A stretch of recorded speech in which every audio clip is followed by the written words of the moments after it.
Welcome to the Deep Dive. Today we're heading back, way back, into ancient history. But we're looking for lessons, timeless stuff that really hits home today. Our mission in this deep dive, to pull out the key insights from a really powerful story, Nehemiah chapter 2. We're using a commentary that digs into how God often steps in to care for people and work through them. And look, this isn't just some old record. It feels more like an assurance, that if you're genuinely lined up with a purpose bigger than yourself, protection, provision, they're actually possible, sometimes in really surprising ways. Okay, let's unpack this. It really is striking, isn't it, how this chapter just lays it out. Even when things look completely impossible, faith in action, actually doing something, can open doors you didn't even see. It's a powerful example of what some call divine orchestration, that sort of guiding hand behind the scenes. And the theme, the thread through the whole thing, God's protection and provision for those who are faithful, it's just woven right through. Absolutely. So let's picture the scene for you. Nehemiah, he's the cupbearer to King Artaxerxes. Now, this isn't just any job. It's huge trust. He's right there, close to power. But something's clearly wrong. The commentary points out something really interesting. Nehemiah had never looked sad in front of the king before, ever. Think about that professional mask, right? Maintained for years, probably. Suddenly it slips. And it wasn't just a bad day. Nehemiah had been preparing for this. Mourning, fasting, praying, building up to this very moment. And the king, he's sharp. He notices immediately. He basically says, "Why the long face? You're not sick? This must be some deep sadness." What do you make of that observation? And Nehemiah's prep. Well, that's just crucial, isn't it? Think about the court rules, the protocol. Nehemiah couldn't just, walk up and start complaining. The king had to ask first. It really shows Nehemiah's patience and his deep trust that God would create the opening, the right moment. It tells us a lot about sometimes God works through really subtle things, like a change in how we look or some small shift in circumstances, things that open up conversations we just couldn't start ourselves. It's like waiting for that perfect wave, Right. And Nehemiah's reaction when the king asks directly, the commentary says he got very fearful, which, let's be honest, makes total sense. The power difference there is immense. But then he answers boldly. He explains that it was about Jerusalem. He says, the city, the place where my ancestors' tombs are, lies in ruins and its gates are completely burned up. That's quite a shift from fear to just laying it out there. It's a lesson for us in that moment. It's a fantastic lesson in, timing, strategic timing, and maybe courageous vulnerability. Nehemiah sees the door God opened, and he steps through it. The fear, that shows he knew the risk. But the boldness shows his conviction was even stronger. It's about holding on to your purpose, even when things look really daunting. It shows that sometimes the moment to speak isn't one we create, but one that's given to us. And it demands a faithful response. And that courage, it sets up everything that follows. The king, he's clearly affected. He asked point blank, "What is it that you want?" This is it, the moment. And what does Nehemiah do right then, before he says a word back to the king? He pauses. The scripture doesn't give us the words, but it clearly says, "I prayed to the God of heaven." And that's not just a minor detail. It's huge. It's a model of immediate, quiet dependence. It really makes you wonder, doesn't it? How often do we actually stop, pause like that, and check in with our deepest beliefs or with God before we jump into answering a big question or making a major choice? Nehemiah's quick, silent prayer.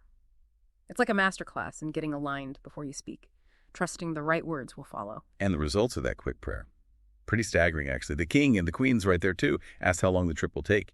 And then, boom. "So it pleased the king to send me, and I gave him a time." That's answered prayer right there on the spot. But he doesn't just stop at getting permission. Oh, no. Nehemiah, he's feeling God's favor now, right?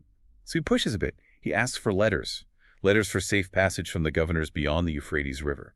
And then, even bolder, a letter for Asaph, the guy in charge of the king's forests, for timber, for the city walls, the fortress, and hey, even for his own house while he's there. Yeah, and what's really fascinating is how the provision just grows. Nehemiah started pretty simply, right? Just asking for permission to go. But God's plan, it was way bigger. It wasn't just permission. It included protection, all the materials he'd need, everything. It really shows what you might call asymmetric provision. Like when you commit to something big, the resources can show up. Not just enough, but way more than you asked for, way more than you imagined even. The king didn't just say, okay. He set Nehemiah up for success.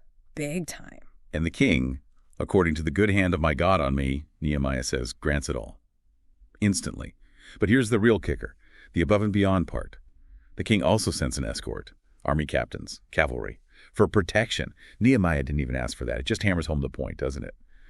When you're really on a mission aligned with God, help can show up in ways you just didn't see coming. It's encouraging for us day to day. I think God's provision isn't just adequate, it's often, well, extravagant. It really is. Yeah. And, that kind of success, that kind of blessing, it tends to attract another kind of attention too. As soon as Nehemiah gets there, boom, opposition. Yeah. It seems like it's almost a universal rule, doesn't it? Start doing something good, and someone's going to have a problem with it. You're so right. The commentary brings in the antagonists, Sanballat, the Horonite governor of Samaria, and Tobiah, the Ammonite governor of Ammon. These are powerful guys, regional players, and their personal interests.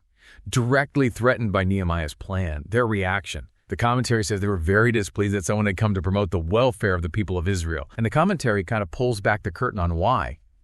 Tobiah apparently had a business thing going in the temple, plus serious family connections. His daughter married the high priest's grandson. He married a priest's daughter. They had a cozy setup, financially, politically. Nehemiah showing up to rebuild. That rocked their boat big time. And the commentary says pretty bluntly, sadly, there is much of the same corruption in the church of today. That's a tough reminder, isn't it? How personal gain and self-interest can just overshadow God's plans. It's really striking how often opposition doesn't just come from outside forces or, different beliefs, but it bubbles up from within, from people with vested interests who feel like they're losing something because of positive change. It really makes you think about how to spot the difference, right? Between genuine obstacles and just self-serving resistance dressed up as concern. This pattern of opposition against good work, especially God-inspired work, it feels incredibly timeless. And Nehemiah, knowing this opposition would likely pop up, his next moves are really smart. He gets to Jerusalem, and he just waits. 3 days, lets the dust settle, maybe. Then he does something really humble, really strategic. He goes out at night. Just a few guys with him. Doesn't tell anyone else what he's really up to. No big announcement, no rally. He just quietly checks out the damage, surveys the broken walls, the burned gates. The text mentions specific gates. The valley gate maybe symbolizing sorrow, trials, and the dung gate where they took the trash out. He's seen the full picture. That quiet obedience, such a good example for us. What does that quiet, almost secret survey tell us about good leadership, especially for huge tasks? Oh, it speaks volumes, doesn't it? About the power of quiet observation, strategic planning before you go public. How much of real leadership, especially the kind inspired by God, involves that careful homework first? Nehemiah's humility, his sort of covert recon, it let him really grasp the situation, the scale of the ruins, the challenge, and maybe more importantly, it let the reality of the situation speak to him, prepare him inside, Instead of relying on a big speech or getting people hyped up immediately, it was about getting grounded himself first. Right. And only after that quiet survey does Nehemiah talk to the leaders. And he doesn't sugarcoat it. He lays out the hard truth. You see what a sad state we are in? How Jerusalem, that's Jerusalem, lies in ruins, with its gates burned up. Come, let's rebuild the wall of Jerusalem so that we won't continue in disgrace. But he doesn't just leave them with a problem. He shares his story, his testimony. He explains how the gracious hand of my God had been on me and what the king had said to me. He connects his personal journey directly to God's favor and the king's amazing support. And the reaction from the people, it's immediate, enthusiastic. Let's start building at once, they say. And they energetically set out to do this good work. That's so inspiring. It really drives home the power of sharing our own stories, right? What God has done. It can really ignite others. Absolutely. What's so powerful there is that combination. A clear, shared vision, yes, but also concrete evidence of God's blessing. It lifts it beyond just, hey, here's a big job we need to do. It becomes this compelling invitation, like, come be part of something that God is clearly involved in. When people see and hear that firsthand evidence of a higher power working, their energy, their commitment, it just skyrockets. It turns a scary task into this mission they desperately want to join. But like we said, significant work draws opposition, almost like clockwork. So right on cue, Sanballat, Tobiah, and now a third guy, Geshem the Arab. They hear about the building starting, and they don't waste any time. They start mocking, jeering, trying to tear it down before it even gets going. They even accuse Nehemiah, what is this you are doing? Are you going to rebel against the king, trying to politicize it? The commentary notes, it seems that there are always people that will oppose the work of God, and that we should pretty much expect the same today. Yeah. So when you're facing that kind of open ridicule, that mockery, where does Nehemiah get his strength? What's behind that incredibly sharp comeback he gives? Well, it raises that critical question, doesn't it? When you're hit with challenges like that, where do you ground your response? Nehemiah doesn't get drawn into their political games. He doesn't trade insults. Instead, he shifts the entire frame. He grounds the whole project firmly in divine authority, in a future promise. His strength isn't in arguing politics. It's in his absolute conviction that this is God's work. He's not arguing, he's declaring a truth. Exactly. His comeback is just so definitive. It completely changes the terms of the debate. He says, the God of heaven will enable us to succeed. Therefore, we, his servants, will set about rebuilding. But you have no share, right, or history to commemorate in Jerusalem. Wow. The commentary links that ancient fight over Jerusalem to a same struggle happening now, reminding us that those who oppose God, well, they have no claim to the city. It makes the point that today's city is only temporary, and there's a promise of a new Jerusalem. It's a powerful claim of ultimate authority, isn't it? What a journey through just one chapter, Nehemiah 2. It's amazing. We saw Nehemiah's personal pain turn into this God-given mission. We saw a king step up, divine protection, all while navigating, human politics and outright opposition.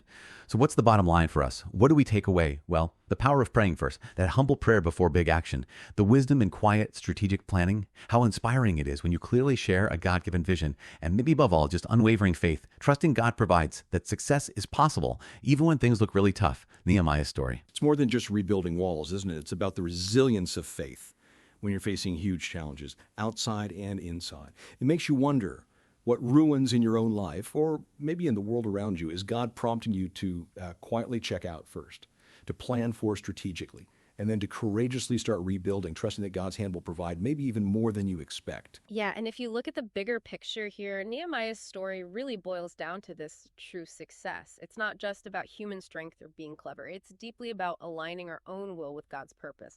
It's just such a powerful reminder that even the biggest obstacles, the scariest opposition, can be overcome when, as Nehemiah says, the good hand of my God is on us. Our small steps of obedience, they can actually be part of something much, much bigger, something God himself has planned.